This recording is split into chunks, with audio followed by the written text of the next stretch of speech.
Hello, Scream Demons, and welcome to the Screams from the Basement podcast with Sam and Casey. Slow down, Sam. Slow down. I lost the notes. I was like, I'm ready to jump in. I know the first part of my line. This is a bi-weekly horror podcast in which two horror fans discuss all things horror, including news, recent watches, horror collectibles, and more. Hey, I'm Casey. And I'm Sam. And let's get nunning. Screaming. None of it. Nunning.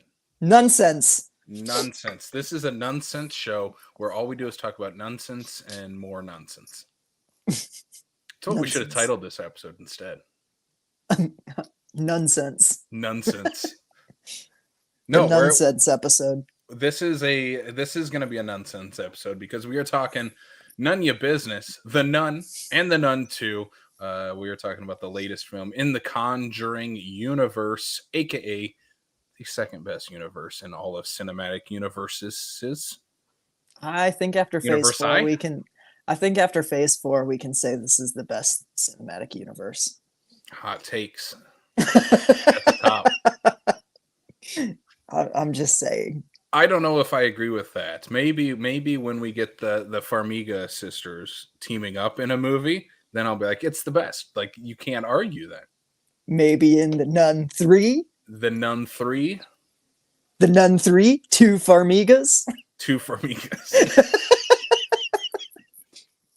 They're gonna sing a song called "The Two Farmigas."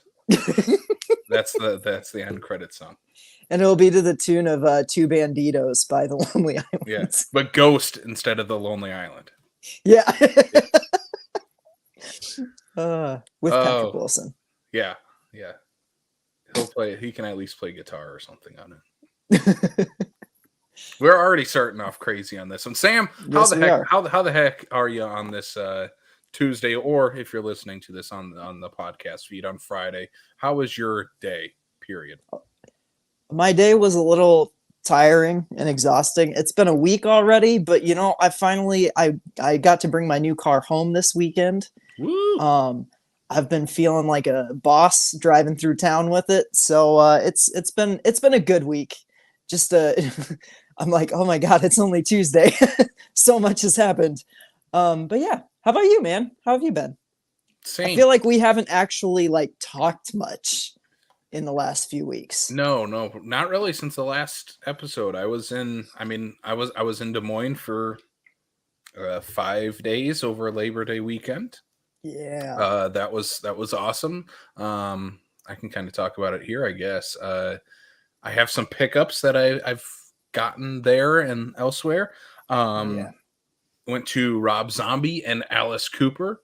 So it was like I talked about, I think, on the last episode when we talked about some of Rob's movies. It was just happenstance. We had already planned to go to Des Moines for that weekend, and it was like, well, what else can we do? And it just so happened Rob and Alice were there, so we're like, heck yeah, we're going. The show was awesome. This was the second time I've seen Alice Cooper live. The first time was here in Sioux Falls. This time even better. The first time I watched him in Sioux Falls, he was at the Pavilion. Oh yeah, that's a weird place for an Alice Cooper concert. Yeah. It was not ideal. Yeah, I love the Pavilion. Yeah, it's great for theater. I don't know, we were sitting up in the down during. Yeah, we were up in the balcony too. Oh yeah, so I don't know. It was weird, but it was awesome because it was Alice. It was funny during Alice's sets, and I told you about this, that we got kicked out of our section during Alice Cooper's set. So there's two opening bands, so we sat through those because I didn't really know them too much. I think both of them had one song that I knew. And then Alice came on, and it was like, yeah, we're standing for Alice Cooper. He's literally Mount Rushmore of rock stars, right, in my opinion. And so we're standing up, and we're maybe 10 minutes into a set, and some dude just comes down from 5 rows behind us and tells Dakota, who's sitting on the end, he's like, hey, you guys need to sit down. And Dakota straight up said pretty much what I said to you of no, this is Alice effing Cooper. We're not sitting down.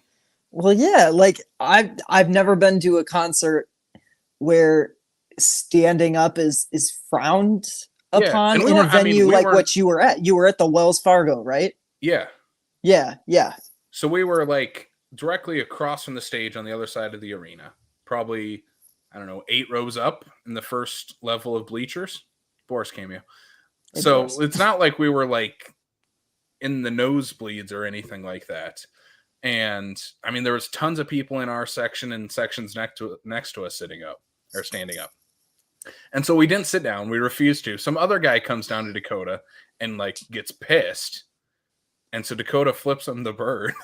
Oh, jeez. The people probably didn't help the situation, but we had to stand up. It was Alice Cooper. So finally security comes down to us and they're like, hey, just so nothing happens here, let me take you guys up to the handicap section and you guys can just go up there. There's a couple of seats up there. So that's what we did, and we sat and watched the rest of Alice Cooper. You sat after you got moved? Yes, we had to sit through the rest of Alice Cooper because a different security guard came up to us. Oh, like, no. Hey, you guys can't stand up here. And we're like, geez. What is going on? So we sat through the rest of Alice Cooper, no. And we're like, we're going to figure out what's going on. Otherwise, we're going to demand we go to the floor if we can't stand. So finally, we talked to the security guard. It was a miscommunication between the two of them, and that we could, in fact, stand up there, just make sure we couldn't block the emergency walkway or whatever, which was cool. And so for Rob, we stood up back there behind everyone. It was perfectly fine. Rob killed it. He's a maniac on stage. He was doing like karate chops and kicks on the stage. He was looking like Mac on It's Always Sunny doing karate up there. Yeah, he crushed it. He played House of a Thousand Corpses. He played Lords of Salem. Yeah. Some white zombie tracks too. Yeah, it was. He's awesome. A bucket list artist for me. I'm super jealous. Mm-hmm. Yeah, so excited for you though. That's awesome. Yeah. So if you ever get a chance, I'll go with you because I need to see him again because he's that freaking good. Because it's Rob Zombie, man. Yeah. He's incredible. Yeah. And he showed a trailer for House of a Thousand Corpses, which is getting a like Fathom Events 20th anniversary re-release this year. So I'm like, yeah, I feel like I need to check that. I was already planning on it, but Rob told me I had to go, so I can't let Mr. Zombie down. Let me know when you go. I might tag along. I think it's the October 8th and 11th, I think is what the dates are. I can't remember. But yeah, let's go. Rad. Yeah. Hi, Dakota. My childhood Dakota is in the comments. Hi, buddy. Has your childhood Dakota ever flipped off someone at a Rob Zombie concert? Maybe. Dakota, have you ever flipped someone off at a Rob Zombie concert? He has seen him twice. Well, so there is a possibility. So yeah, that was our Des Moines trip. I guess the only other thing, I don't have what I bought from the store on me, but we hit up a store called Elm Street Oddities and Collectables in Colfax, Des Moines, or Iowa, which is like, I don't know, 20 miles east of Des Moines. Really small town, and all of a sudden there's just on this main drag of this small town is a horror store. It was awesome. They had a ton of horror goodies. I picked up a Puppet Master bottle opener. Nice. Yeah. That's awesome. I finally convinced my Dakota to buy a graphic t-shirt. He never had a graphic t-shirt? I have legitimately never seen him wear a graphic t-shirt. And he bought a Beetlejuice one. So I'm very, very proud of my influence on him on that. That's rad. That's rad. Your Beetlejuice is a good first graphic tee. Yeah. Yeah. Your Dakota has flipped off people several times at Rob Zombie concerts, it sounds like. Yeah. Yeah. So hey, yeah, man, that was you gotta do what you gotta do. You have to, and especially like, I mean, it wasn't during Rob, it was during Alice, but still, you gotta stand up for Alice. Yep. We're not worthy. Why did they think they were worthy to sit during Alice Cooper? You need to stand for the king. Cripes. Anyway. Did you get to go backstage and he explained the history of Des Moines to you? No. Oh, that would have been cool. I was hoping. I was legitimately when we got pulled from our section. I'm like, oh, something cool is gonna happen. Like, we're gonna go meet Alice or something. That would have And been that would have been great. The first thing I would have said is, Alice, do you come to Des Moines often? That's what you got to do. Yeah. Anyway, I know it's not horror, but we should still do a Wayne's World episode sometime. we'll find a way. Yeah. Yeah. I don't know what the way is, but we'll find a way. We'll find a way. Yeah. They have a Scooby-Doo ending, so maybe we can throw it in a Scooby-Doo episode. Yeah, there you go. Exactly. Yeah. Movies that riff on Scooby-Doo. Yeah. So it'd be that one, Jay and Silent Bob Strike Back. Scream 3. Scream 3. All right, Sam. That's all I got, I think, for our Des Moines. Besides one of the movies I'll talk about in Do Be Doing. Yeah. Yes. Okay, so now it's the time to ask you then. We're right? There. Yeah. Because we don't have any Screaming Mad news that we felt was pertinent to discuss this week. It's fine. No, we're good. So Casey? Yeah. What have you been doobie doing lately? Again, aside from Rob zombieing. I was zombieing with Rob and Alice in Des Moines, and yeah, that's most of what I was doobie doing. While I was there, we kind of made it a point. We had a lot of free time, and we had one day where, like, I think it was Sunday when we were there, where we're like, we have nothing going on. So, like, let's go check out local theaters. I mean, one of them, we went to the Cinemark in the Jordan Creek Mall, which is like 20 screens or something like that. Yeah, it's massive. Yeah. I had been there as a kid, and this is, I mean, my first time back since. The only thing I remember from when I was a kid, that theater, is that they played Superman Returns, and Brandon Routh was there in person because he's from Des Moines area. Because he's from the Des Moines area. Yeah. So whatever year that movie came out was the 2006, man. Yeah. That's crazy. Holy cow. Yeah. When I lived in Des Moines, I was going to that all the time. So we went to Last Voyage of the Demeter there, and I'll talk about that in a second. I'll jump to the other one. We also stopped at Flick's Brew House. Okay. Which is in the Merle Hay Mall in Des Moines. Oh yeah, yeah. It's like a brewery / like. It's pretty new, isn't it? Yeah. I feel like they were building it in the Merle Hay when, like, right around the time I started getting ready to move. Yeah. Which kind of sucks. I mean, it was super cool. We saw, I'm not going to talk about it here. We watched Strays, the talking dog. Oh yeah. Will Ferrell, Jamie Foxx comedy. But that theater is super cool. Like, there was probably 20 seats in our theater, all reclining seats. You get like 2 levels of trays. They like come and take your order for food. Like, they serve alcohol. They have their own beers on tap. I mean, it was awesome theater. Fancy. Would not recommend watching like Oppenheimer in that theater though, because the waiter comes in and out the entire time. Yeah. Yeah, I'm not gonna watch like Oppenheimer that way. Strays is perfect in that type of theater though. Yeah, I was about to say, I've always wondered about theaters where it's like you have servers, because it just feels like it's something where it's like, it's not theater. It's not like a dinner theater, you know? Mm-hmm. It kind of shatters the illusion when you're watching a movie and all of a sudden you have a guy in like a bow tie being like, hey. Yeah, that's why I would not recommend Oppenheimer. I would say leave it for something like Strays. Yeah, that's awesome theater. But at the Cinemark that I saw, Last Voyage of the Demeter, also had reclining seats, which I was like, hell yeah, Cinemark in Des Moines. So Last Voyage of the Demeter, I guess that movie. I'm going to talk about it. I won't spoil it because you haven't watched it yet, right? I have not seen it yet. I mean, I've read Dracula, so I I kind of have an inkling to how it ends. Yeah, you know what happens. Yeah.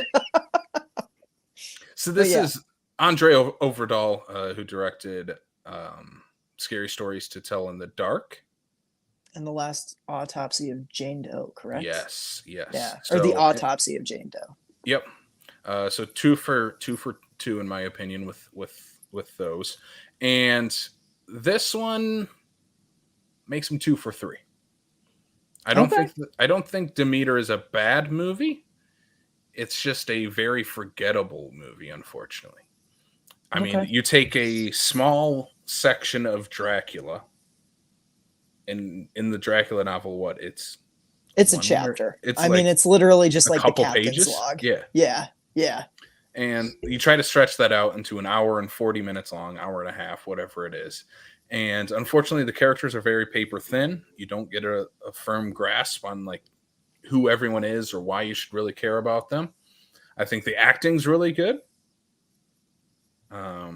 Trying to remember the guy. He's in. How's Des Malchin in it? He's. I mean, he's good in everything. I just don't get his character. Okay. Like he did. Like he felt like he was going to be set up as the like person on their crew that's also the antagonist. Oh, okay. But then they don't do that? You know, like in Titanic, Billy Zane, like the iceberg. Yeah, the big Billy bad, Zane is. But Billy Zane is a bigger bad than the iceberg, right? Yeah. Because he's that's chasing him around while the whole boat's flooding, and he's shooting the gun, and it's like, I don't like that movie. I wish Demeter was more like Titanic, and that's what I wanted Des Malchin to be, the Billy Zane type character, and he kind of just becomes a generic guy on ship.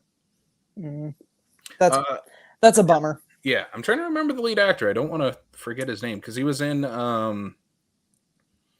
oh my gosh, the Straight Outta Compton, right? Okay, maybe. I want to say I saw him in. Yeah, he is. Corey Hawkins. That's what I thought his name was. Yeah. I believe he plays Dr. Dre in. Yes, that's right. Yeah, he's really good in the movie. Again, he's not given a whole lot to do, and that's kind of what I would say about everybody in this movie. It's good, but they're not given a whole lot to do. The stuff with like fighting Dracula is cool, but there's really only like the last 10 minutes of it. And that really is a bummer. And then there's also a cliffhanger that kind of like, hey, there might be a sequel type of thing. Like, the sequel's called Dracula. Yeah. So, yeah. I don't know. It was fine. It was, I mean, it's worth I wouldn't say it's worth a theater watch, unfortunately. I would say once it ends up on Prime or HBO, wherever it ends up on, I would say it's worth a Saturday night watch. I'm not gonna lie, I considered buying it for like $25 just because it's not in theaters anymore, but I don't know. No, I would hold off. I have a feeling I'm gonna love it. I do say it's worth a watch. I have a feeling this might be one of those that we end up disagreeing on. But I might be wrong. I don't know. Hate it. I think I gave it like a 2.5 out of 5. It's also very like middle of the road. Okay.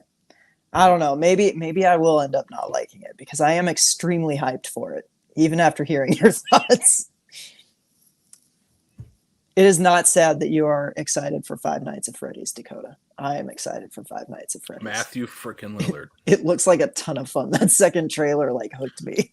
Are you going to that in the theater? You know me, dude. If it's on streaming, I'm gonna stream it. Okay, I'm streaming it. I want to watch it, but it's not like I need to go to the theaters and watch it. I didn't even see Halloween Ends in the theater. And I loved that movie. I saw Kills no, I didn't see Kills in the theater. We watched Kills together. Yeah, we watched Kills together. I might have seen it a second time in the theater. I love the David Gordon Green movies. I really do. They're fun. We're gonna do an episode on those. We will. We'll do an episode on that Halloween trilogy. It's great. Maybe we should do. I think we should do that around like Christmas or New Year's and just like yell at each other like the sunny Christmas special. Yeah, because that's all it's gonna be. Oh, 100%. That's all that's gonna be.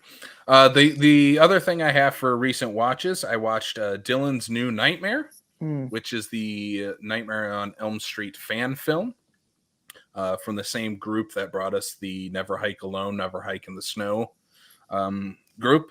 This one is from Cecil Laird, is the writer-director. Dave McRae takes over as Freddy Krueger in this. But the big selling point of this fan film is that it is a sequel to Wes Craven's New Nightmare, with Miko Hughes returning as Dylan Porter, the son of Heather Langenkamp, and it's him as an adult and him trying to deal with the things he dealt with as a kid, but now as an adult, and start seeing visions and dreams of Freddy once again. And yeah, I think in terms of that being a direct sequel to New Nightmare, it does a great job of incorporating all of those elements back into it. I mean, he's a struggling actor as an adult in this movie. I wish it leaned maybe a little more into Miko's life. And maybe that's enough of him being an adult actor. I don't know, but I wish it would have. My idea is like Dylan, the character of Dylan, was a child actor after the events of New Nightmare, and now is struggling to find work as an adult because he's kind of known as the kid from a killer dog who comes back to life movie or something, play a Pet Cemetery or some way New Nightmare or something like that. Do something weird with it, play a little more meta into it. There's a little bit of it, but not anything different than what's set up in Wes Craven's movie. I would say the effects are really great. The makeup effects for Freddy are really good. Dave McRae does a great job. He nails the Robert mannerisms. His voice sounds pretty damn close to Robert Englund's. He doesn't look exactly like New Nightmare Freddy. He looks more of like Nightmare 1 and 2 Freddy, which is okay. I mean, that's okay. I kind of prefer that look anyways. Yeah, I don't love the look of New Nightmare, but this is set in that universe, so I kind of wish it I leaned into that a little more. And the movie leaves off kind of on a cliffhanger enough for a sequel. So I am excited to see them hopefully do a sequel. I think something they left off on is that Heather could maybe come back in a sequel to this if she doesn't come back in a proper Elm Street sequel. It's definitely worth a watch. It's on YouTube. It's like 30 minutes long for free, so definitely go check it out. And last thing on that, our boy Ron Sloan is in it. That's what really, like, I mean, I was gonna watch this regardless, but then when I heard Ron Sloan was in it, I was like, oh, this is great. That's like an extra, I don't know, just like an extra bonus. And I don't know what stopped me from watching it yet, but I still haven't quite gotten there yet, but I will. Because it's like a half an hour, and I don't know. I guess I've just been watching other things. I haven't been on YouTube a whole heck of a lot recently, so that might be why. 30-minute window where I'm like, I just need something to watch. I'm like, oh, I'm gonna finally watch this. Yeah, maybe I should check out. Maybe I should just check it out on like a lunch sometime. It's perfect lunch. It is. Yeah, work lunch. Bingeable that way. Last thing, I'm gonna show off a couple action figures that I got. I'm gonna leave this one for last because that's the cool one. Got these from our friends at Rainbow Comics Cards and Collectibles here in Sioux Falls. Shout out John Runyon, who is probably doing his live stream like right now. But shout out John Runyon. He saved these full moon action figures for me at the store that I picked up after the Des Moines trip. This is Shrieker. Oh, rad. Yes. Speaking of rad, we'll get to him in a second. But yeah, this one, I mean, this looks awesome. The movie Shrieker's not great or very good, but the action figure's cool. The action figure's cooler than the movie. But the big one, Radu. Yeah. From Subspecies. Getting hard glare on it, but yeah, it comes with the Bloodstone and the little Subspecies guy right there.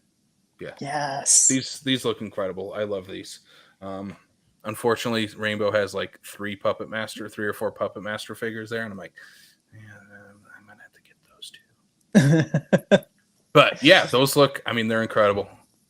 Yeah. Nice additions to my full moon wall that I'm starting. Heck yeah. All right, Sam. That's it for my doobie doing. That's it.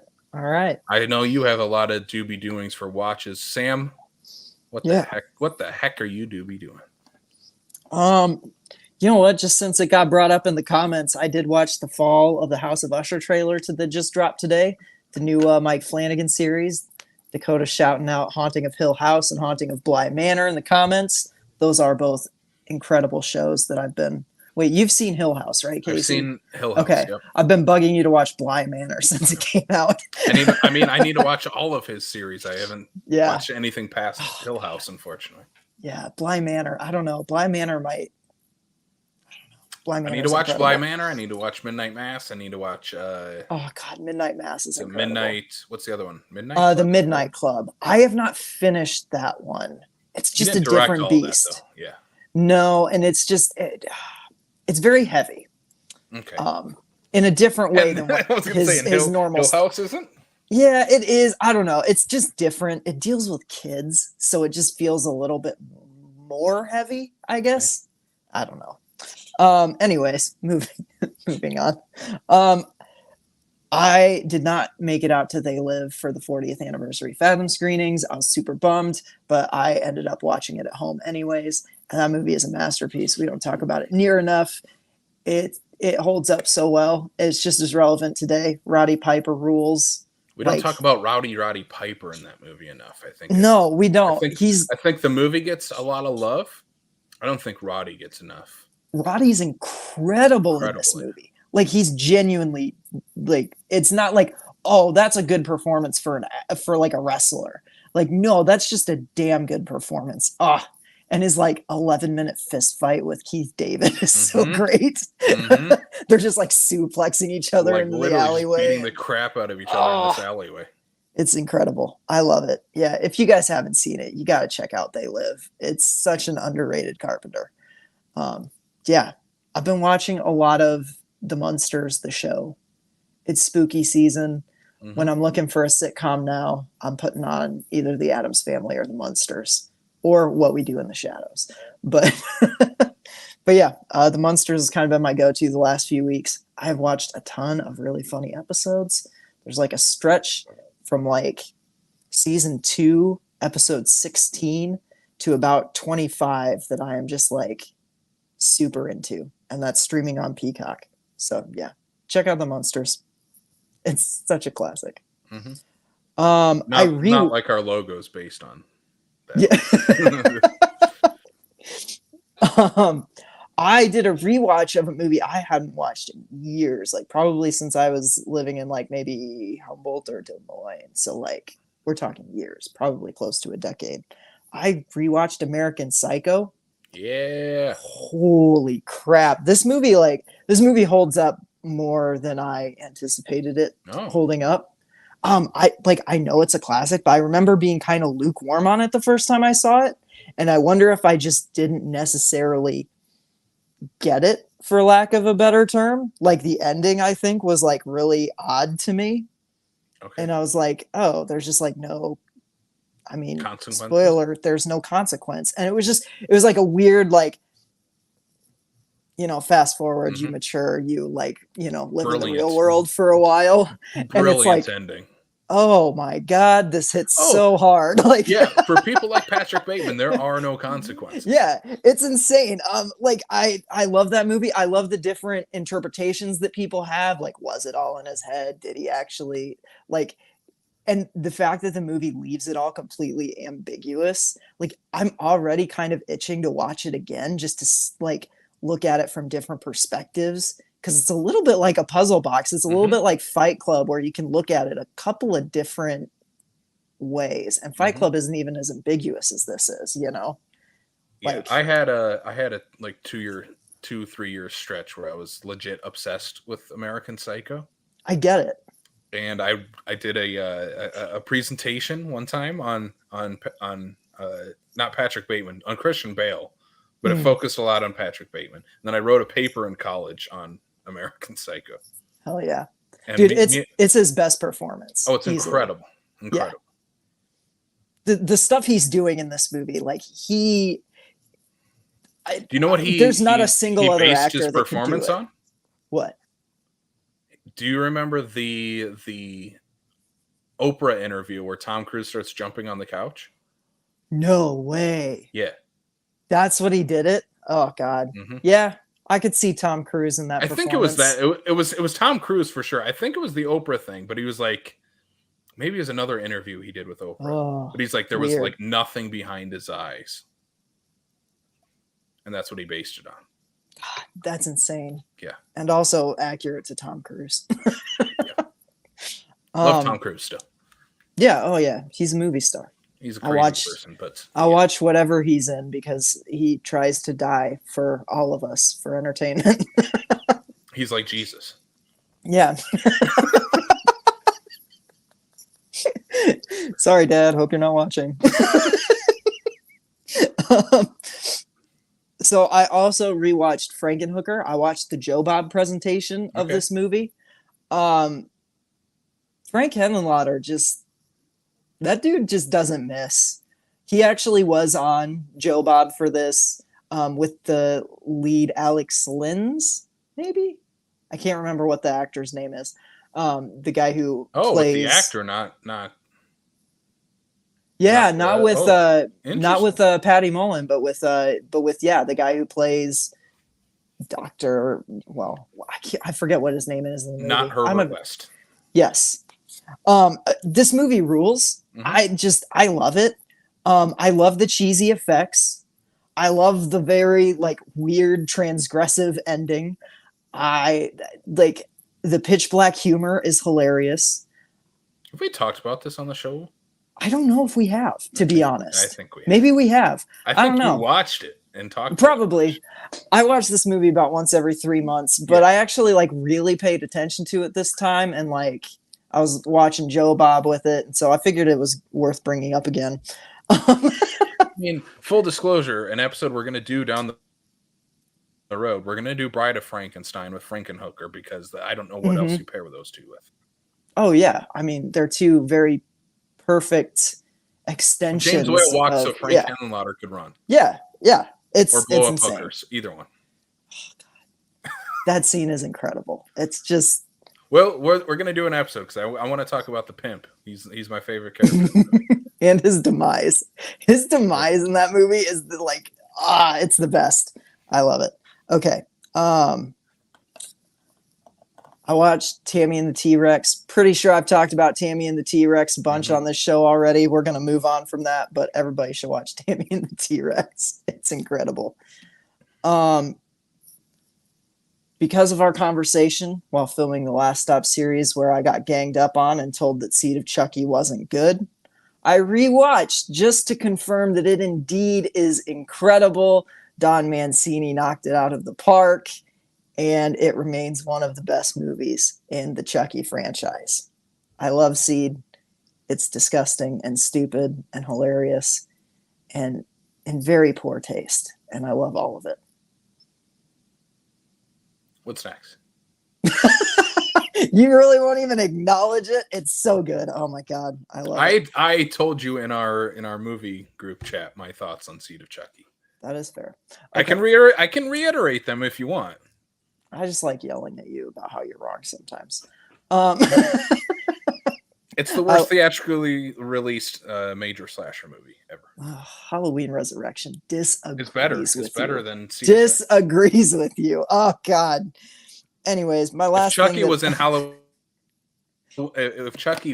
Halloween Resurrection instead of Michael Myers, it'd be a 10 out of 10 for you. That's insane. Yeah, it would be, but that's still an insane. No, I don't.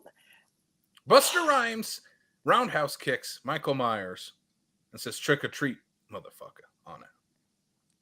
Yeah, but in Seed, John Waters gets his face burnt off with acid, and then Chucky and Glenn take a selfie with him. I love it. Anyways, my last one, I'm going to continue with the hot take road. My last thing that I watched was the Conjuring spinoff, Annabelle Comes Home. After rewatching The Nun for this episode, I felt like another Conjuring movie. So I threw on my kind of go-to, Annabelle Comes Home. And on this rewatch, I think it just hit me like this is my favorite Conjuring movie. Like not just the one I rewatched the most, but like it's my favorite. And I think it's because it takes like the Warrens and the like emotional storytelling. Like I find the stuff with, Judy dealing with her parents' reputation, like very moving. The birthday party scene at the end is corny, but it's really sweet. Everything with like Daniela trying to reconnect with her dad who died previously, like all that stuff really works as like, and reminds me of that core of like the Conjuring, the first two Conjuring movies where it was like, it's more about the emotional stakes than it is like the scares. Mm-hmm. But then it marries it with this like really fun haunted house popcorn horror type of vibe, which is like, I mean, me and my taste, like I'm definitely more of a popcorn horror kind of person. Hmm. And so I don't know. I love this movie. I think it's a perfect blend of those two things. I think it steps on the gas and it does not let up. There's a freaking werewolf in it. The ferryman is terrifying. Bob's got balls, you Bob's know? got balls. And the pizza delivery guy Mhm. is so funny. I love this movie. It's incredible. And it's easily my favorite Conjuring movie. What's your Yeah. hot take? That it's my favorite Conjuring movie. I Well, feel like people that's not a don't hot like take. this. Oh, that's I. Well, those people are dumb. Those people are stupid idiots. It's my second favorite after the first one. I think the first one is just like a stone cold horror classic. Period. Yeah. But if I was gonna rewatch one of them, it would be Comes Home. I'm not gonna like just pop on the first Conjuring. Yeah, Yeah. Comes Yeah. Home is number two for me for sure. I love that movie. It's the best Conjuring 3, even though we got a Conjuring 3 like a year or two Yeah. after or something like that. Yeah. Yeah. Exactly. It definitely is a better Conjuring movie than that one is. Yes. But I have really wanted to rewatch 3 just because we'll get into it, but after the Nun 2, I feel like I'm gonna maybe I don't know, maybe I'll be a little less harsh on Conjuring 3. I don't know. I I don't know. I didn't hate The Conjuring 3 like I oh, do I a did. movie we'll talk about in like 5 minutes. Uh, I just find it so boring and forgettable. And a Conjuring movie shouldn't be boring and forgettable, Yeah, I get that. especially like a proper Warren's Conjuring movie should not be Yeah. boring and forgettable. Speaking Also, of, it's oh, go just ahead. and also it's just Insidious 2, but worse. Yeah, yeah. I mean, come on. But anyways, All right. Is that it for your doobie doing? that's it. That's all I've been doing.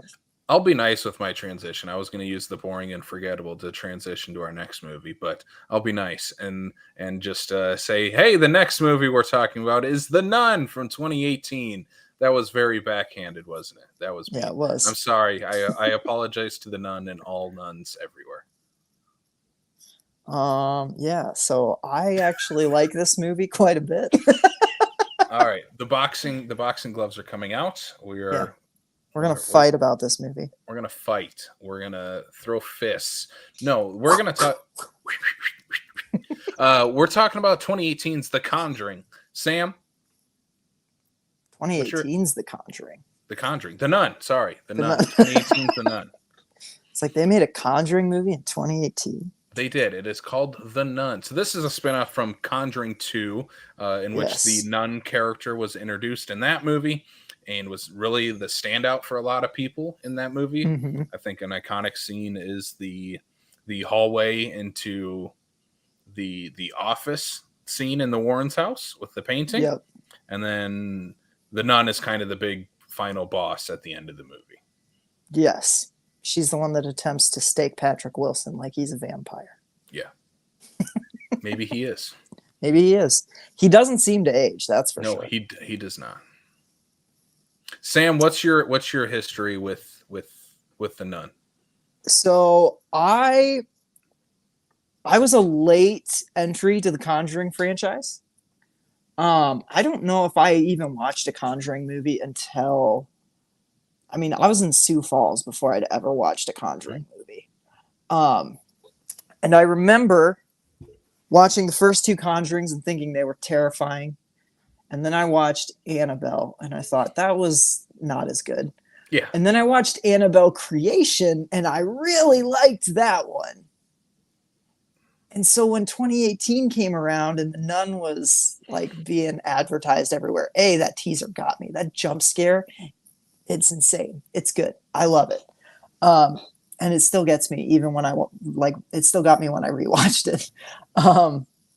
So I was at this like opening weekend. I was so hyped for this movie and I saw it with like a crowd of almost no one, which on one hand, it would have been fun to see this with a crowd. On the other, it wasn't a bad crowd because no one talked and I got to enjoy the movie and it was wonderful.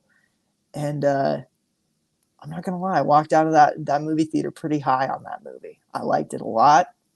Um, my opinion kind of dipped on it after a couple of rewatches at home, but I have also this past rewatch just like brought it right back up for me. Like I absolutely loved it again this time around. I moved it up from 3 to 4 stars, and yeah, this movie just it kind of rules for me. Um, yeah. How about you? When was your first Nun experience? So the first Conjuring I didn't watch in theaters. I watched very quickly when it reached home video in like 2013, 2014, whenever it hit home. And since then I've watched every Conjuring Universe movie except Conjuring 3 because of COVID and it was on streaming and all that, whatever. Yeah. So yeah, I was a huge fan of the franchise and was kind of like, hey, this is cool. We're getting a horror cinematic universe that we can pay attention to and have all these timelines and characters coming in and out of. And for me, like the Nun was not the character I wanted to see a spinoff of from the Conjuring 2. I thought like I said, the hallway into the painting in the office scene was incredible, terrifying. Still, in my opinion, is peak the Nun. Oh yeah. But the third act really was like, we're kind of leaning into like shaky cam, CGI, yelling territory with loud noises, and that's not scary to me. Yes. Yeah. Yeah. The Conjuring 2 is not my favorite. No. And it's mostly because like the it a third lot. act devolves into that. Yeah. But everything leading up to it is pretty damn good. Yeah. And so when I heard we were getting a spinoff to the Nun, I was like, okay, well maybe we'll get something cool out of this, especially since back in time in this series that already deals with time periods. I was really hoping for like a Crooked Man spinoff. That's the character I still want a Crooked Man spinoff. I hope that ends up being a reality eventually. If a character has an action figure, they should have their own movie. That's all I'm saying. Yep. That's all I'm saying. Take notes, Star Wars. Take notes, Star Wars. No, I'm just kidding. They're already making a series for every action figure. Yeah, don't say that. Salacious B. Crumb coming soon to Disney Plus. A Star Wars story. A Star Wars story. Salacious. No, so when we watched this first the first Nun, I was pretty oblivious to the director Corin Hardy. I had not seen The Hollow. I think I've watched it since then. I don't remember if I have. It's one of those movies where it's like I might have watched it. I don't remember if I have or not. I own it. I have never watched it. I've actually been kind of itching to throw that on. So I don't know. Maybe in a couple episodes you'll hear me talking about it, because it's been sitting on my DVD shelf for I don't know how long. Probably since The Nun, because I think I bought it just to see what he did before. Yeah. Yeah. So in this movie, I didn't love it going out of the theaters. I was very much like, yeah, that was, I mean, it happened and forgot about it and never watched it again until we watched this. Until the Nun 2 was ready to come out. I was like, all right, let's give this a rewatch. I know Sam loves it. I know a lot of people, I think it's pretty underrated. I don't like this movie. I don't think it's like straight up outright bad like the first Annabelle is. I think the first Annabelle is a bad movie. Yeah. Yeah, it's not a good movie. This one is just very much like I don't feel like anything of interest happens in it. And it feels very lazy to me. It feels like, hey, and I love James Wan. It feels like, hey, we have this cool character. Let's spin this one off. We'll get a cool setting, Romania. But then let's not do anything of interest in the story. I prefer movies that are 90 minutes, and you can tell great stories in 90 minutes. Maybe this one needed more than 90 minutes. Because the Nun 2, spoilers, I like the Nun 2 more than the first Nun. And that one's 10, 15 minutes longer, something like that. Maybe 20 minutes longer. It's a little bit longer. What do you like? What's the plot of the Nun? So the plot and of what the do you Nun, like about the Nun? The plot of The Nun is that there's this spooky convent where all these nuns have been, like, this nun has offed herself, and a delivery guy comes across the body, and the Catholic Church is called in to investigate. And so you got Father Burke and Sister Irene, played by Taissa Farmiga, who come to investigate this with the aid of the delivery boy who discovered the body. And from there, it's just pretty much, hey, let's wander around this convent and have spooky things happen to us. And it's light on plot. I'll give you that. What I love about it, though, is it just has a vibe to it. Like, and part of it's the setting, part of it's the camera work, part of it is the lighting for me. Like, and these are all elements that, like, for me, the appeal of this movie isn't necessarily like a certain set piece or a character arc. It's just, I like to sit in this world for 90 minutes and be a little spooked. It feels very Hammer horror to me. Like, if this was made in the 60s, Vincent Price or Christopher Lee would 100% be Father Burke or, you know, Peter Cushing. You'd have one of them doing this in these elaborate, like, shot on location, beautiful, like, this beautiful monastery, this beautiful chapel, which is something that carries over to the sequel that I enjoyed. I don't know. I don't see a lot of horror that's like this in particular, that's like this particular vibe. And like I said, I lean more into the popcorn horror, and like a lot of people are like, oh, it's a jump scare a minute. And I'm like, it is, but like, I have a lot of fun with that jump scare a minute vibe to it. Because to me, like you said, the nun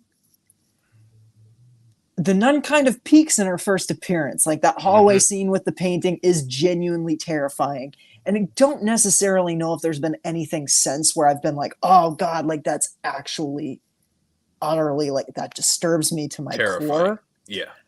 But there's a lot of creepy imagery and a lot of, like, epic imagery, even in this first movie. I think when you get to the third act, especially when you get to, like, Valak rising out of the pool of water, like, some of the imagery that goes with that is, like, to me, it's iconic. Like, when I think The Nun, I think that scene now, you know?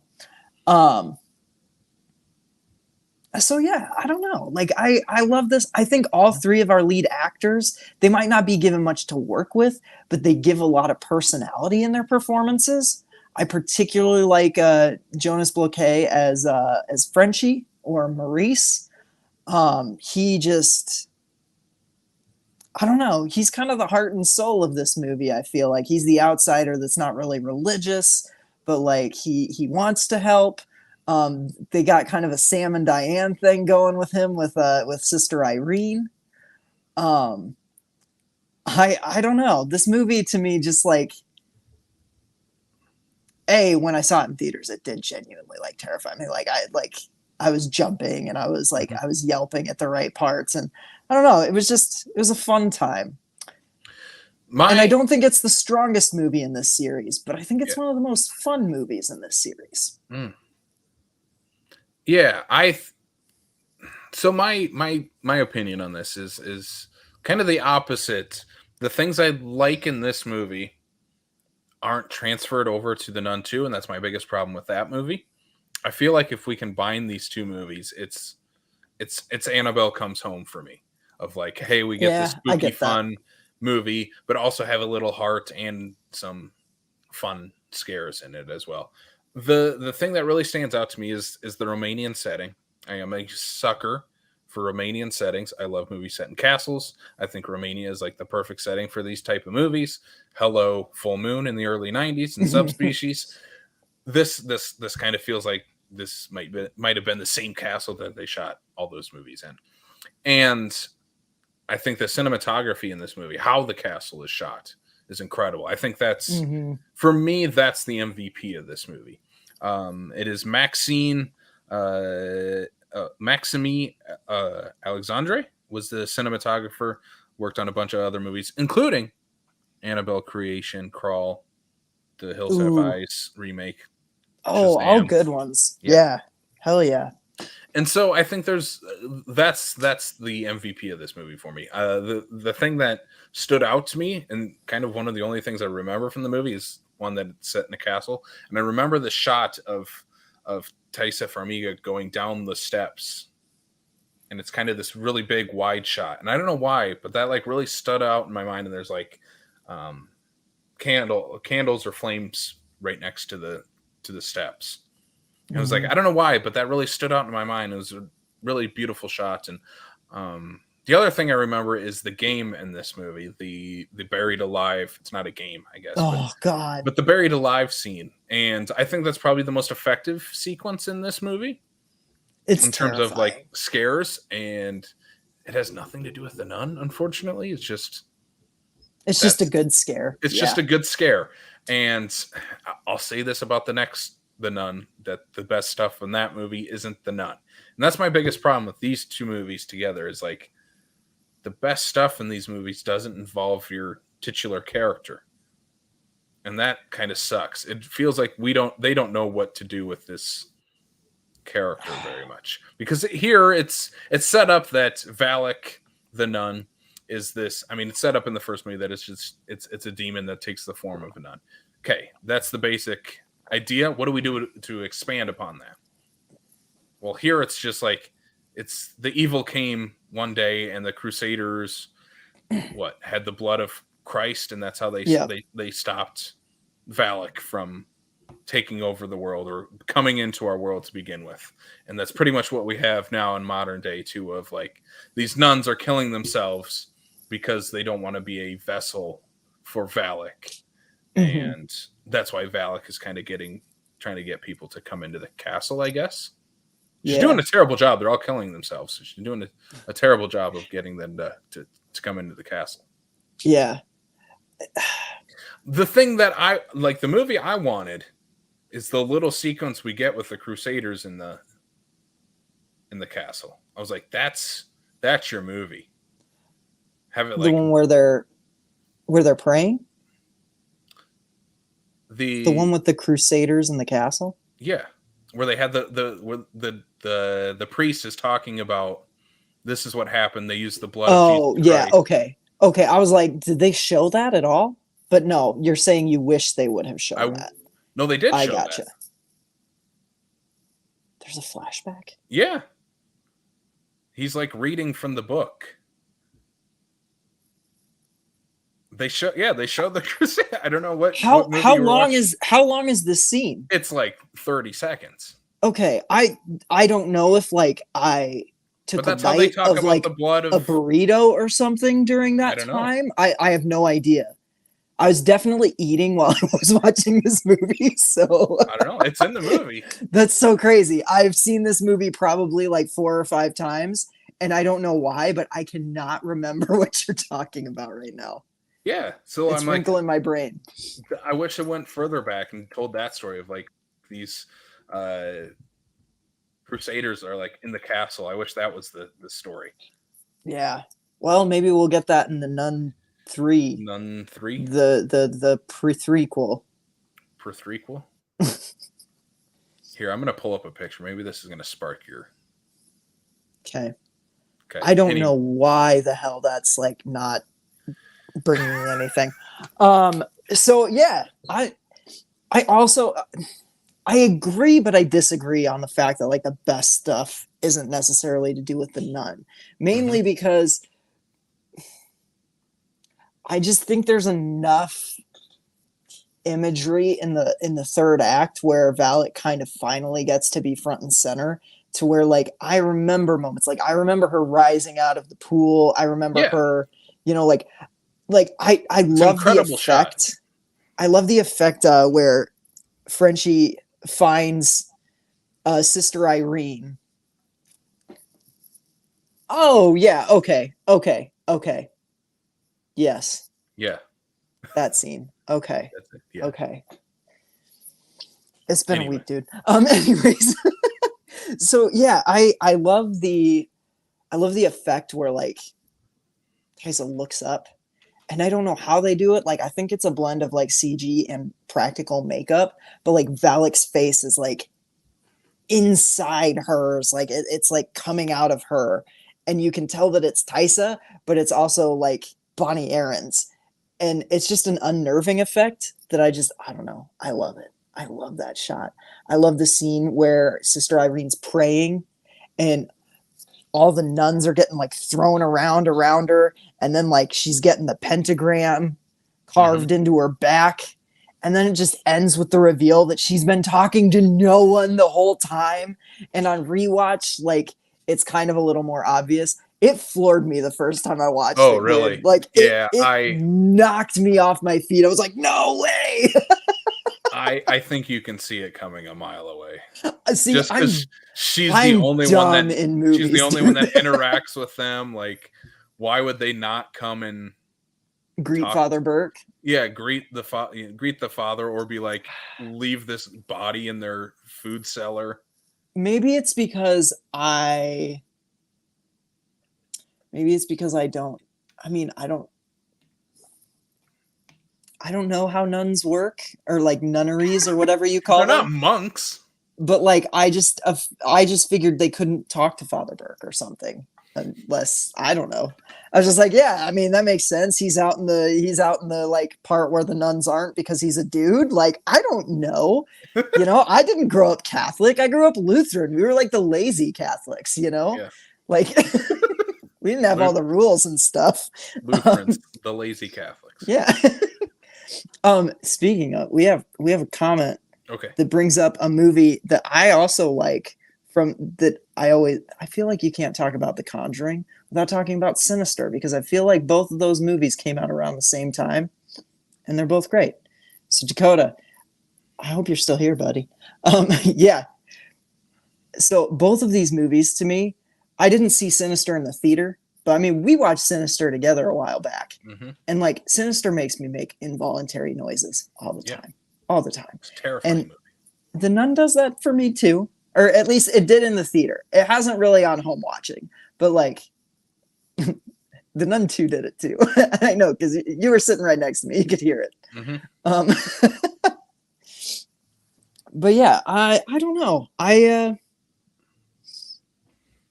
The Nun isn't a perfect movie, but like it gets by on vibes. And for me, sometimes that's enough. Okay. It's not a movie that I don't like this movie. I'm not going to say I hate it, even though I gave it. So I'm kind of in my final thoughts, if that's cool. Yeah, that's cool. I've pretty much gushed about what I need to gush about. I gave this movie 1.5 nuns out of 5 nuns. Maybe that's a little harsh. I don't know. I feel like that's harsh with like, but yeah. I don't think there's a lot of good things in this movie. I think it's a very lazy movie. It's funny that you say that. I think the second one, I love the second one. I think the second one's lazier. Yeah, I'll agree with that. Not necessarily lazier. It is a lazy movie too. There are a lot of jumps in logic in that movie. Oh yeah, well, we're gonna get to that. But again, like this movie, I think the first half of this movie is like a somewhat interesting setup of like, hey, we need to investigate this because all these nuns are killing themselves. And then in this castle, and I'm like, okay, that's cool. But then it starts to get to like jump scares, and like nothing actually happens. Like the jump scares happen, and then they wake up, or yeah, they're not actually there, or whatever. And I hate that in so many of these paranormal type movies, that they just cop out because they're like, well, we can't kill our main character yet. It's like, then introduce more characters to take the slasher formula, make sure the nuns are still in the building. Yeah. I don't know, but that's what. Never mind. I will get into the second one. But I would say it's a movie I will watch again in like 10 years, and maybe I'll like it a little more, just because I love the setting. I think the setting's incredible. The cinematography is incredible. That is my biggest positive, and I would say if you're gonna watch it, like that's probably the biggest things you might get out of it. Yeah. I don't disagree that I think the cinematography and like the setting are the strongest points of the movie. I don't know. I have a good time with this one. I think more often than not it works. I like a lot of the scares. It gives me a little bit of like a Dream Logic type of vibe, which is it's kind of like, I don't know. It at times, especially on this rewatch, I'm like, this is almost like a Nightmare on Elm Street movie set in Romania. Like, because once you get to the Abbey, like it plays with reality so much that it's kind of like, I get that. It's just I wish the nun was set up as that type of character. Yeah, that's fair. That's fair. So, anyways, I gave the Nun 4 out of 5 on this rewatch. Quite the difference. I love this movie. I really do. I think it's incredible. So, all right, let's get to it. Let's talk about the number one hit right at the box office this past week. It's opening weekend. It's doing pretty good. The Nun 2. So The Nun 2 just came out this weekend, directed by Michael Chavez, who is no stranger to the Conjuring Universe. He directed a movie we've talked about already, The Conjuring 3, The Devil Made Me Do It. And he directed The Curse of La Llorona. I'm not going to try to pronounce it. La Llorona. La Llorona, but I'm not going to do it. I tried my best. You just pronounced it perfectly. That's what 3 years of high school Spanish will do for you, Sam. And having a lot of Spanish friends and them telling you stories about La Llorona. So that helped a lot. So the Conjuring, the Nun 2, Electric Boogaloo. Michael Chavez, Electric Boogaloo's his way back into this series. I was very hesitant going in because of his name, unfortunately. No, nothing against Michael Chavez. I'm sure he's a great guy. He seems awesome in like interviews and stuff. Yeah, obviously James Wan is a fan of him. He's had him do 3 movies in the Conjuring universe. I mean, that's the most someone's done in the Conjuring universe.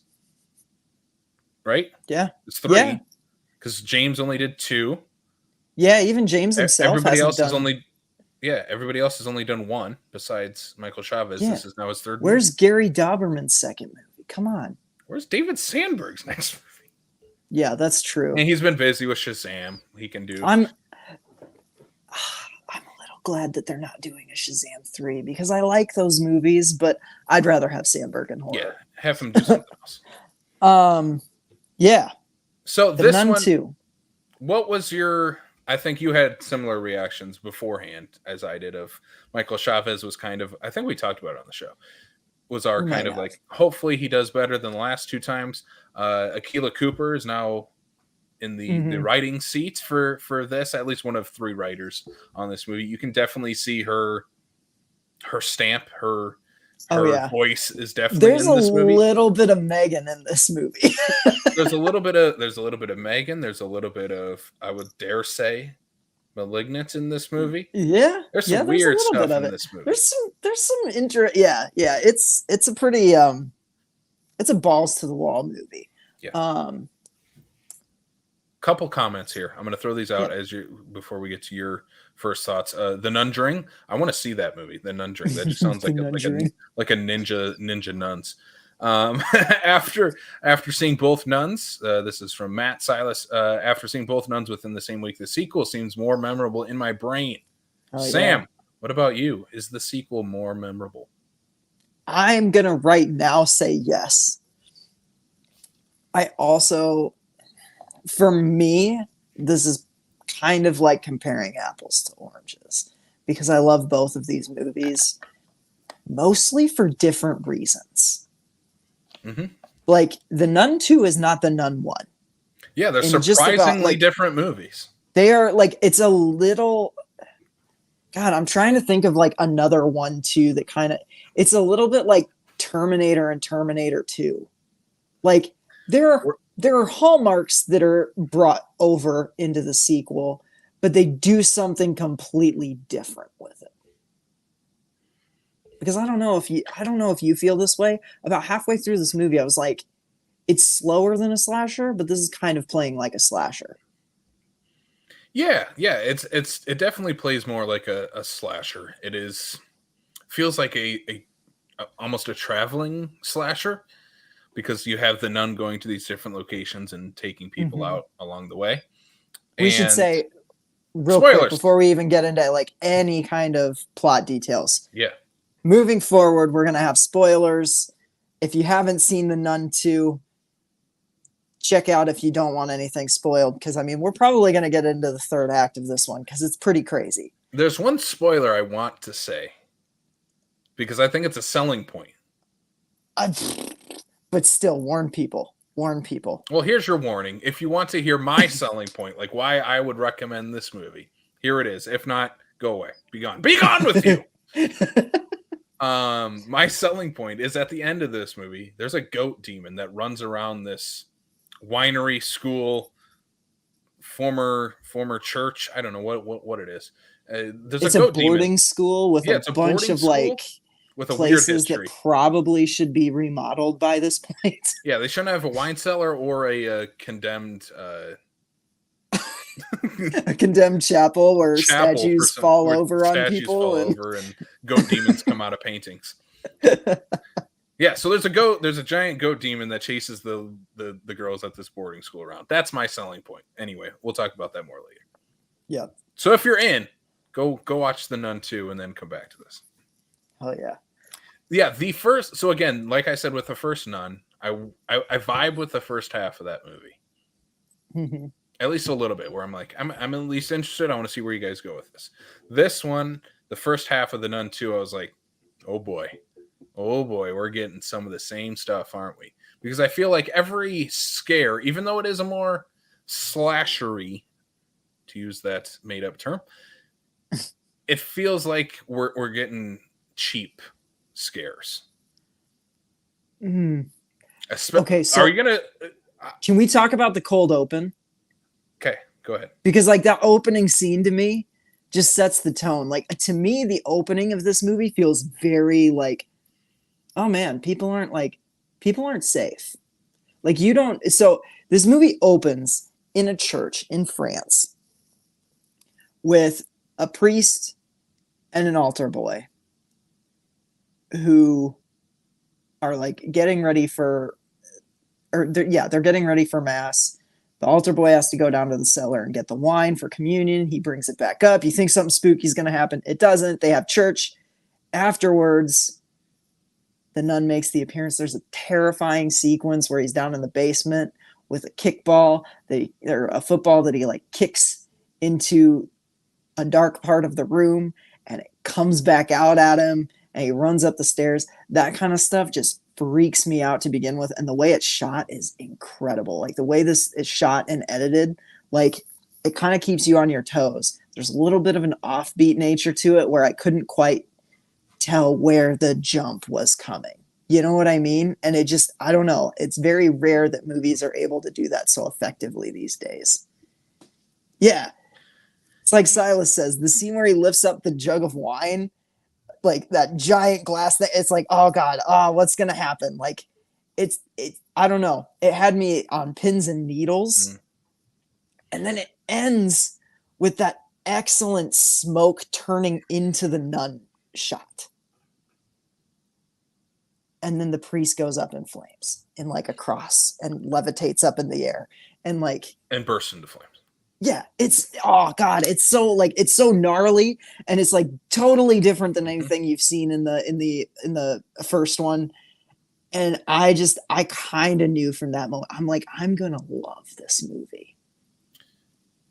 I feel like this show has become me yucking your yum because I don't like the opening. I think it's very cheap. I think the scares themselves are very cheap. I like the image of the priest just bursting into flames in the middle of church. They could have gone further with it, in my opinion. They could have had it during mass. I think that would have been like even more shocking and left more of an impact.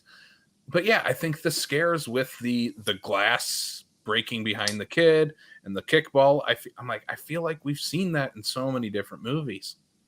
I mean, the ball into the dark and then coming back. I'm like, The Changeling did that in like 1980. Like, oh yeah, I mean, it's like, it's not anything particularly groundbreaking. I just think it's well done, and at least done in a slightly tweaked way to the point where like it kept me on my toes, you know? I'm I also don't know. very, very hard to scare anymore. Like I don't get scared at like anything anymore. And I'm still a scaredy cat, I'm so desensitized to all this. This movie though reminded me a lot of another movie that came out earlier this year. Reminded me a lot of The Pope's Exorcist. I still need to There's see that. very much a tonal they're tonally synchronized, these two movies, the Nun II and the Pope's Exorcist. That I feel makes like me even more excited they to could see take the place Pope's in the same Exorcist. universe. This movie probably could use a kind of weird Russell Crowe performance in here as well. I think that would have been a nice addition. I like our leads. I think they're given more to do, especially Taissa Farmiga. She's definitely given more to do in this movie. But like the image of the priest burning, like that feels like it's something straight out of Pope's Exorcist. Mm-hmm. And yeah, I think for the plot of this movie, it does an Empire Strikes Back of we keep our main characters away from each other and they're on these side quests and then they'll kind of meet towards the end of this movie. Yeah. And I was kind of okay if they didn't meet. Oh no, I was waiting for it. I wanted the Sister Irene Frenchie reunion so bad. And we got it.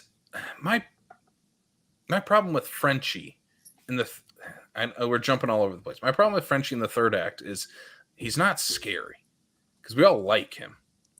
Especially in the second movie, I've grown to like Frenchie a lot more. I think the first one, he's just kind of there for me. And he's a tension breaker a little bit, but his jokes aren't that funny. They're just Marvel jokes, kind of. See, I think it's the opposite. Like, I don't think he's got Marvel jokes in that movie. I think everything he does is more character based. Like his quips seem out of I don't know. I get that, but I don't get it. But I like him more in this movie. I think he's definitely more endearing. He has a relationship with one of the students at the boarding school, like a nice friendship, kind of a mentor-mentee type of thing of neither one of them fit in very much at this school. He's the maintenance She's person. She's the outcast and he's the friendly face. He's the maintenance person / chef / yeah, he's like everything. Janitor, like I don't know what his actual job title is. He does handyman, and cook.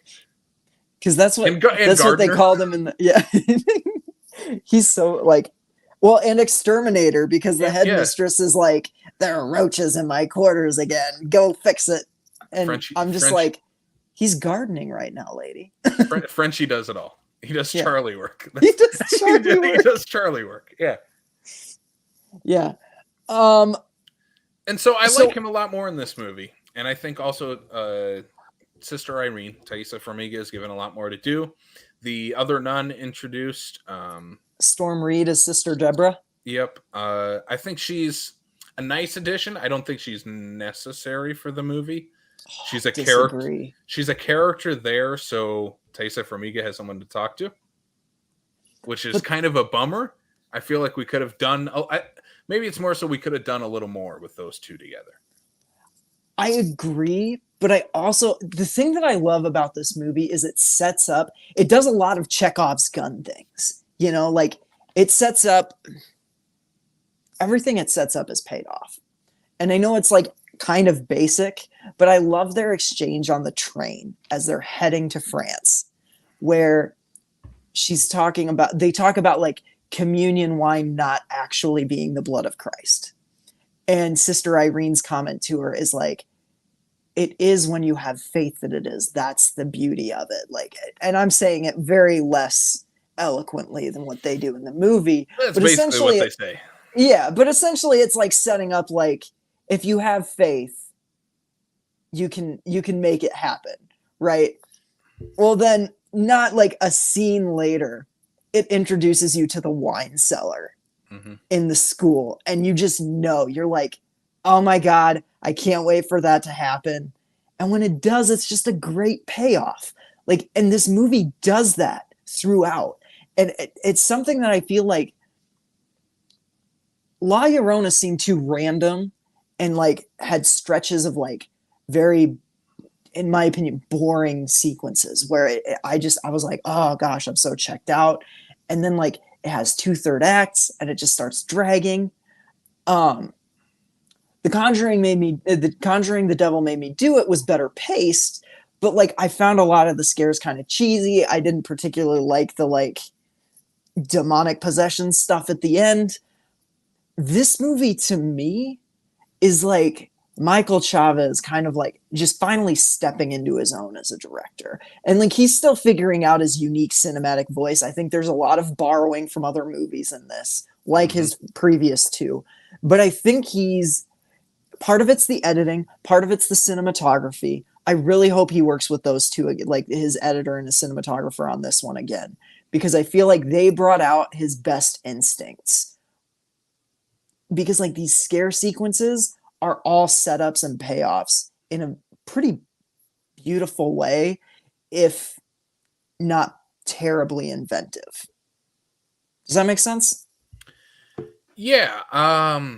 Yeah, I feel like I don't know. I feel like in this one he's getting better as a director. I think he's getting more seasoned as a director, a little more confident maybe in what he's doing. Again, the things I like in that first movie, I don't think are transferred into this one though. Whereas the first movie, I loved the setting. I don't love the boarding school, the French boarding I school as do. much. I mean, that's 100% a personal preference thing. It's Right. like, yeah, I'll take an old Gothic Romanian castle over a French. I think we get enough of the boarding school. Maybe that's part of it. And then the Yeah. cinematography. I don't feel like there's too many shots that stand out. I think there's one at the end, and it's kind of the same shot that's in the first movie of the nun rising out of the water. Instead, this time she's like, spoilers, 20 feet tall. Yeah. I feel like it's the same. We kind of get the same thing with it. None of the other stuff really stands out to me in terms of the cinematography and look of this movie. That being said, like the scares that we get in this with the nun, I don't think are very very good. I think they're very cheap. The introduction of the nun, I want to hear your thoughts on that. Not the introduction of the nun, but the introduction of the nun at the school, where you have the delivery person. bringing So stuff into the basement. What's your thoughts on that sequence? I loved it. Mainly because it ends with like a legitimately like it's a brutal kill. Which is something like I know that we saw the priest like get set on fire. Obviously, he didn't set himself on fire. This was like immolation from an outward source. Mm-hmm. But like this sequence, like I mean, she snaps a girl's neck and like blood pours down the wall. Like it's gnarly. And the sequence leading up to it isn't necessarily like one of the best sequences in the movie, but I think ending on that, like being like, nah, she kills people this time around, it gives the rest of the movie this element of like, I don't know if any of these people are safe because it's a kid too. Like it's a younger person. It might not be like a kid, but like it's a younger girl that the like schoolgirls are kind of making fun of as she comes up with the delivery. So to me, it added an element of suspense. What about you? I didn't like it. I felt like the quote unquote money shot of her with all the red behind it felt very cheesy and to me. Like it didn't feel like it was supposed. I know it's supposed to be this big moment where it's like this is the nun full formed and now she's going to kill this random girl who's literally introduced in this scene and then killed off in this scene. That stuff I don't like in horror movies where you introduce a character in a scene and they get killed in that same scene. Please give us one more scene with them. Like Oh, that's see, the least you can do. I'm a But for sucker for me, that, but that explains why you don't like David Gordon Green's movies as much yeah, they just introduce people and then because just his kill them. Halloweens are all that. Yeah. And for me, that leads to like, I don't feel like a sense of like our main characters are in trouble because they could have killed the one of the bully girls or something like a girl who's been introduced in the movie earlier. They could have done it in that sequence. And I feel like they should have because now it feels a little cheap. And now watching the entire movie, spoilers, none of the other girls die. And it feels kind of cheap in that regard. I get So what it's supposed to do, but I don't think it does it very effectively. I would agree on a second watch, it's not going to lend the same kind of like danger that it did on a first watch for me. That said, I still thought it was effective because I mean, it starts to become evident the further you go into the third act that like these girls are going to survive, which I'm like, okay. I mean, it feels a little bit like Megan, where it's like you could have killed a couple more people in the third Mm-hmm. act type of thing. But I also didn't miss it, especially once you get down to the wine cellar, because I think that sequence is epic and kind of a banger. Um, and like you said, the devil goat thing running around chasing, like it's terrifying. It's It's the like best part of the movie. it goes into like full on creature feature mode for a Mm-hmm. couple of sequences, and I love that about it. And it's practical. It And goes it's into Annabelle practical. Comes Home territory. And Yeah, I feel yeah, like it's the very Nun, yeah. in my opinion, the Nun leans more into Annabelle Comes Home territory than this series wants to believe it does. Like, I Yeah. think that type of character is inherently scary to younger people. Mm-hmm. Like And nuns are scary. I mean, they are, but like I think it definitely leans more into younger people and maybe should be played upon a little bit more. And they tease it in this movie. Maybe the Nun 3, if that happens, maybe they'll go full blown Annabelle Comes Home with the Nun. But there's two other sequences I want to talk about before we get to Demon Goat. mm-hmm. There's one is very brief. I think it's just there's a couple jump scares that I don't think really work in this movie. There's one where the main younger girl She follows her mom upstairs. yeah, she follows her mom upstairs and then the nun is there not there. It felt a little cheap to me. You didn't think that was terrifying? No, not at all. Oh my god. I was like, I mean, I think Because I that knew was one she of was the going to first. survive. I If didn't. I That was wish it right was after the delivery girl got offed. I wish it was one of the other girls. It was someone else at the school cuz then I'm like, "Oh, they're done for." Yeah. I don't know. I just believe everything movies throw at me. So like they're like if a movie, especially on a first watch, is like this character might die, I'm gonna be like, oh my god, I believe you. Like I don't know. I take everything face value at movies. It's both a blessing and a curse. Um I see I love this sequence. I hate the idea of looking for someone and hearing a voice and that person not being who called you. Like to me, the Yeah, scare in that I movie, like that stuff, but I just don't to feel it me, worked. yeah, I mean, I get it, but to me, like the scariest part of that wasn't like the jump scare with the nun, although the cool wall effect where it's like the like rusty pattern on the wall being like the face of Valak. I love that. I'm a sucker for stuff like that. But it's right This after movie that leans shot. into a lot of that. Yeah, and see, that's what I like. I love those visuals. I love the smoke coming up from the holy water in the end, and it just like swirls around, and all of a sudden it's Valak's face. Like, I love fades like that. Like that kind of stuff just really like I don't know, it gets my blood pumping. Mm-hmm. I'm always like, oh, how did they do that? The other big one is that the other big scene I want to talk about is the other time the kind of the big like Valak's faces in something scene. Okay. It's the magazine stand with Taisa Farmiga. Yes. Which I do think that's a really good sequence. But again, I don't like because the first movie does this too. It cops out the ending of the sequence. Where of like, oh, none of that was actually real. To me, though, that's Valak announcing her return to Sister Irene. Because at this point, Sister Irene doesn't necessarily know that Valak is back. She has suspicions. And it's not until the magazine rack where Valak literally shows her face that like Irene's like, oh shit. But so us me, as an audience, we already know the nun is back. Yeah, but yeah. I don't like that. I like because she's supposed to be us, right? I don't know. I've never gotten the idea that Sister Irene is like an audience insert. She is in the first movie. Maybe, yeah. I don't know. In this one, like that did not bother me at all because I like the sequence was so like the way it was edited, the way it was shot, that slow motion from like under the magazine rack where like it just shows all the pages flipping and then it slows down like right before like everything falls still.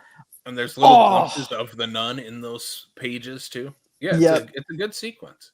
It's incredible, dude. Like I genuinely I want to know how they did that. Like I want to know how they did that sequence because it is just it's like part animation, it's part I don't know, it's just weird. Like it feels kind of stop motiony. And I don't know. To me that's like honestly, dude, that might be like my favorite horror sequence of the year. Like, is that magazine scare? Ooh. Yeah, I like. Evil Dead Rise exists. Yeah, and overall, that's a much better movie. I like Evil Dead Rise is still my favorite horror movie this year, easily. Evil Dead Rise's title card is better than that sequence. But Evil Dead Rise's title card wasn't necessarily scary. I'm talking like this. Like I was. I don't know. It was one of many involuntary noises that I made in this movie, and you chuckled immediately after. At one point, I noticed like every time I would make like a, you would go. Oh, I wasn't laughing. I was not laughing at you. I swear. Oh, okay. It was probably. It was funny. It was literally like it was almost like a back and forth we were doing. It was really funny. We sounded a little bit like Beavis and Butthead. Yeah, none. None. Why don't you take the habit off? I'm totally gonna score with this none. Yeah, that. Where was I trying to go with that sequence? Oh, do they straight up like rip off like part of the Conjuring 2 in this movie? Like they have, or at least show visions of the Conjuring 2. Like they showed the hallway with the painting, right? Yes. I know they at least do flashbacks to the Conjuring 2 in the first movie. Which we didn't even talk about that in the first movie. I don't like how it's bookended. I will say that. Yeah, this movie does it too. Ah! Yeah, so that's the thing. Like the way the Nun is bookended, especially the end where they like insert Frenchie into the whole like Warren archives into the first movie. It paints them into a corner in this where you can kind of see in the third act like they want more attention, but it's like we know who like let's talk we know about that Frenchie gets out. Do you hate that it's that he's the same character? Because I don't. I like that he's the same character. I just don't like that I wish they would have left we're talking about the end of the first Nun, where they literally just show like one of the first scenes from The Conjuring. Yes. Of them giving their speech and he has the mark on his back, whatever. Yeah. I don't mind it. I wish they didn't show a legit scene from The Conjuring. I wish they would have just left it at the audience to figure out, oh my God, that's the same character. Yeah, I agree with that. I would rather have that. Because it would have lended itself to like a little bit more tension going into this. Because you don't know for sure that he's the, that's a great reveal for the end of the third movie. Not for, like, that's like obvious. I mean, can we talk about the mid-credit scene? Obviously, the Nun 3 is going to culminate with that scene. Does it not feel like that with the mid-credit scene being left off? No, I don't think so. You don't think so? Uh-uh. I 100% think the Nun 3 is going to incorporate that in. I also thought the Conjuring 2 was going to be like more like we're going to have more Amityville and they have like. That's true. That's fair. Well, and I don't know if it's going to overtake the whole movie just because it's like something we've seen before, but I definitely think they're going to bring it in. Oh, I think that could be like the teaser. Like for 3 movies, they've teased one throwaway scene in the first Conjuring movie. Right. Yeah. Honestly, I want them to go weird with this. So the third act of this movie they get real weird with it. They have a game that these girls play that involves this stained glass painting, and it has this goat demon, and it says if you stand in this certain spot and make eye contact with the goat, it watches what you do. Yep. And if you break eye contact, it's going to come after you. So what happens in the third act of this movie? They break eye contact. They with the break eye goat, contact and they look back at the paint, at the stained glass painting. and it's It's like, God. oh, the goat's not there. I'm like, as soon as I saw that, I'm like, all right, let's do this. I'm in for this. Yep. And it totally works. It's legitimately terrifying. The goat is scary. Oh, and the Like when we sound first saw it, I was like, design. oh my God. Oh, we should say we saw the Nun 2 in XD too, which like, oh, the surround sound when he was like running through the hallways and like galloping down the stairs. Oh no, that stuff was like, I was like crawling up in my seat because I was like, no, no, no, no. It reminded me of the best sequence in the first Annabelle movie. Yes, In the absolutely. stairwell from, Yep. I think it's like in the basement of that apartment or whatever. Yeah, something like that. It's been a while since Anyway. I've seen that one. Yeah. But yeah, it's the best. It's the best part. It feels like that's the Keela Cooper part of the script kind of coming in. Yeah. Like the entire the game feels like that's hers, and then like the idea of like that's what comes out of the stained glass painting is the goat demon. That feels 100% like something she would have wrote into this movie. Oh, 100%. It kind of feels like Keela Cooper just wanted to do a goat demon movie. And then they were like, Keela, you got to put a nun in here somewhere. So they just hired like 2 other people to come in and do some nun stuff. But yeah, let Keela Cooper write whatever she wants. Sam? Yeah. Oh, we are losing Sam to the nun. I'm here. Okay. I can hear you. Okay, good. It's been a little glitchy tonight. I thought the goat demon was coming to get you. No, that would scare the shit out of me. No, it kind of leans into like, in a way, what the first couple like Conjuring movies and spinoffs are like what characters can we introduce that we can spin off, and I like that because that feels very Conjuring Universe to me. The Nun doesn't have that. Ya Llorona doesn't have that really. The first Annabelle doesn't. I think the worst movies in the series don't have that. Yeah. I'm like, lean into it. That's what you guys are known for. Of like, you have this based on a true story, the Warrens type of thing. Let's get weird with it. Well, and that's something that I don't understand. Like, why would they tie the nun in through Frenchie when, like, I'm sorry, I know Lorraine Warren was a real person, but like these movies have taken so many creative liberties already that it's like, couldn't we just have Lorraine Warren's like aunt be a nun from 1956 in France? You know, as the connection. Yeah, I still don't understand what Patrick Wilson's connection is to the nun. I think it's just through. It's because he was doing the exorcism with. He was Lorraine. doing the exorcism with Lorraine on Frenchie, right? Mm-hmm. Yeah, and he's not. They were both doing. Priest. Yeah. So yeah. I think it would be really cool if. God, you know what I really want for the third Conjuring movie, or the third Nun movie? Okay, I'm listening. I want it to be set a few years, like decades later, into the 70s, when the Warrens have been established. And I want Thaisa Farmiga to play younger Lorraine Warren, and Vera Farmiga to play a weathered and battle-hardened Sister Irene. Wait, what? I want them to switch roles. Okay. Yeah. Yeah, maybe. I think it'd be cool. So. I'm a sucker for like that Don Mancini type of stunt casting. So like, get Keela Cooper to write the Nun 3, get Don Mancini to direct it, have the Farmiga sisters swap roles, and you've got a banger 5-star movie right there. My pitch is if we're gonna do like the connection to the first Conjuring and introduce that exorcism with Frenchie. That's how you bring Sister Irene into it. Mm-hmm.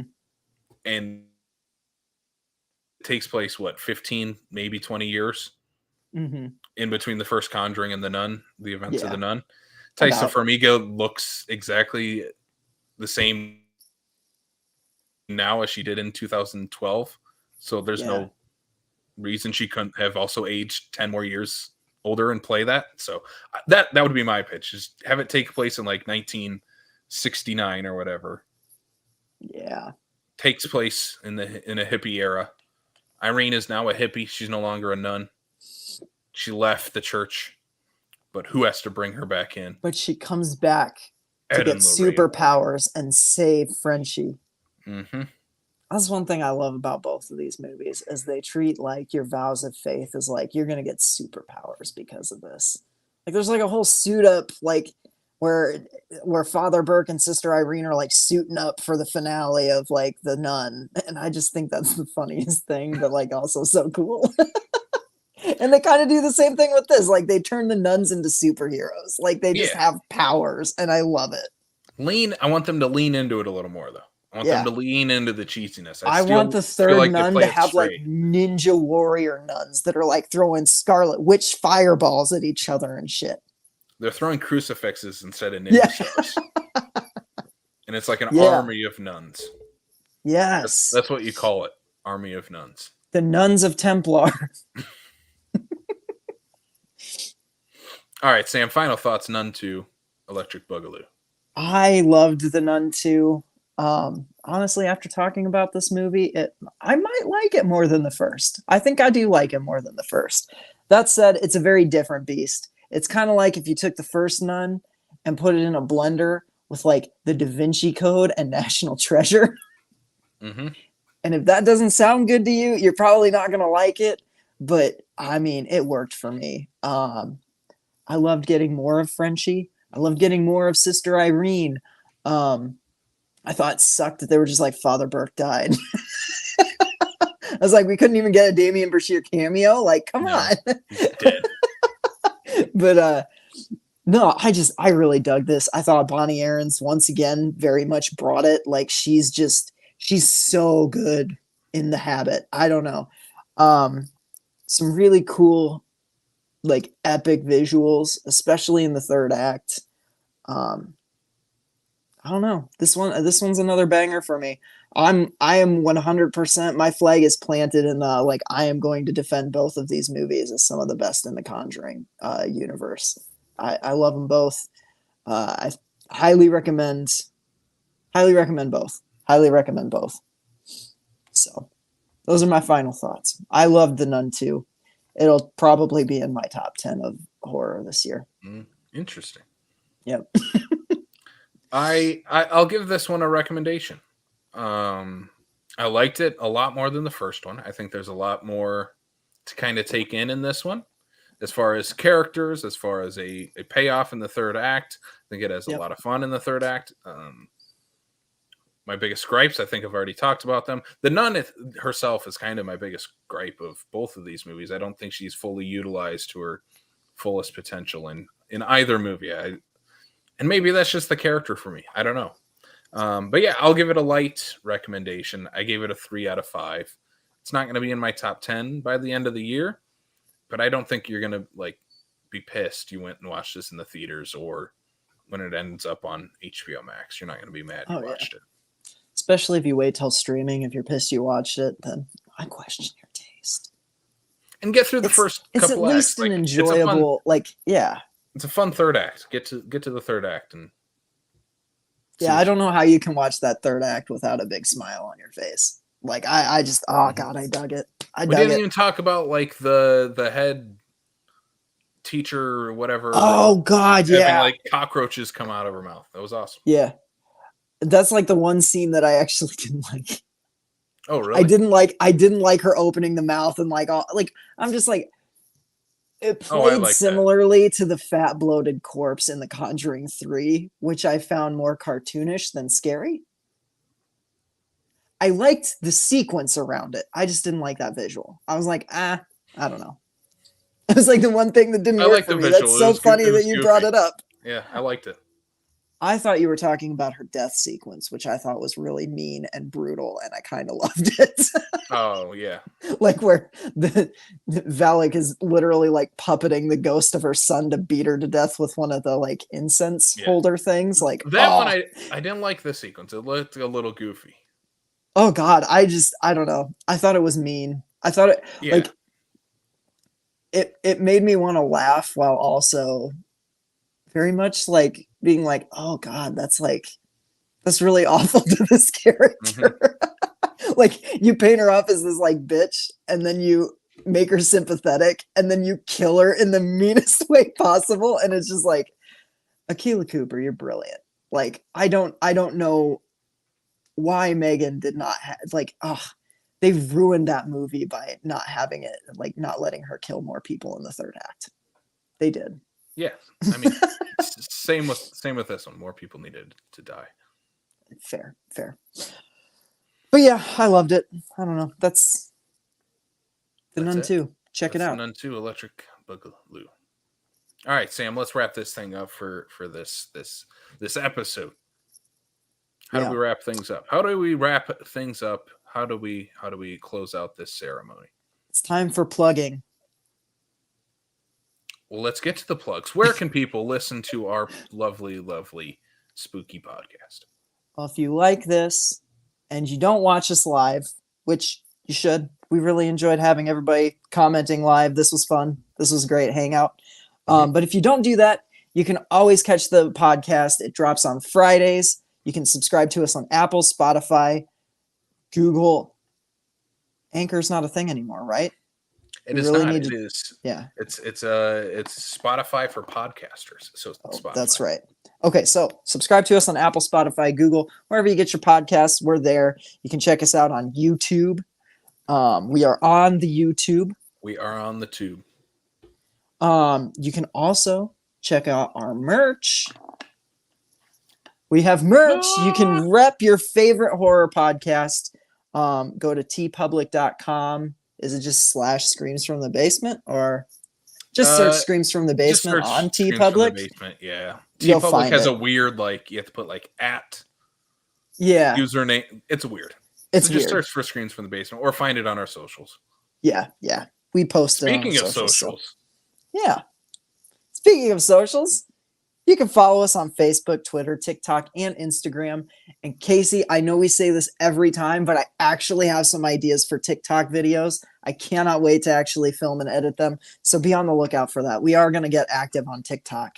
The spooky season has like incensed my creative juices. And so I'm like, yeah, I've got some stuff. So yeah, on the way. Talks are on the way. Yes. Are we going to change this logo? Are we just leaving it? Are we leaving the old school Twitter logo? Yes, 100%. And we're still calling it Twitter. Okay. If you don't know what we're talking about when we say Twitter, then you're too young to be listening to this podcast. 10 years from now, we're still going to be calling it Twitter. You're less than a year old if you don't know what Twitter is. So yeah, quit watching. What are you doing, you toddler? Leave. Be gone. So yeah. Sam, next time we're going to be back here and again in 2 weeks. Yes. With a kind of a different episode from what we've previously done before. Yeah, we're kind of doing a preview episode. We haven't talked about this. I have a pitch for our preview episode. Okay. Because we're doing a preview episode on SuperCon because we are both involved with the SuperCon Film Festival. Yep. Go check that out. Supercon.com. We have the full list of every movie that we're playing for that. I'm also pitching that we do a preview of Halloween-a-Palooza because we are going to be there as well. We are, yeah. And I don't know if we're going to talk about it beforehand unless we talk about it then. Yeah, exactly. I think we should talk Halloween-a-Palooza too because we're going to be there. We're going to be having fun with our buddies from, our Prescribed Films family. Yeah, and our buddies from Attack of the Killer podcast. We're so stoked to be hanging with them that weekend. So yeah, absolutely. Do a little fall convention preview. That's what we're gonna be doing. Yeah, and obviously we'll talk about our experiences like at both in the what we've been doing. Yeah, segments. We'll have follow-ups for sure. Oh yeah, we'll have. I think we'll have some stories, dude. I'm excited. I hope so. Yeah, that's been the show. Thanks for screaming along with us. Hey, yeah, that's good. Sam, do you have any final thoughts to send our lovely, lovely Scream Demons off with?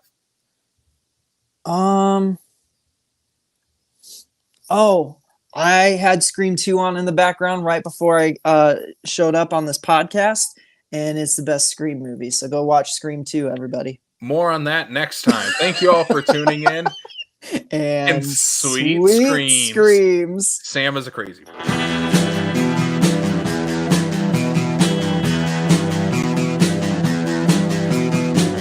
You're listening to the Prescribed Films Podcast Network, home to hundreds of hours of free podcast entertainment. The shows on this network all have a common goal, providing you with the best discussions about movies and other forms of entertainment media. The PFPN hopes to fill your earholes with audio joy. Visit our website with links to all the other amazing shows at www.thepfpn.com. Thanks for listening.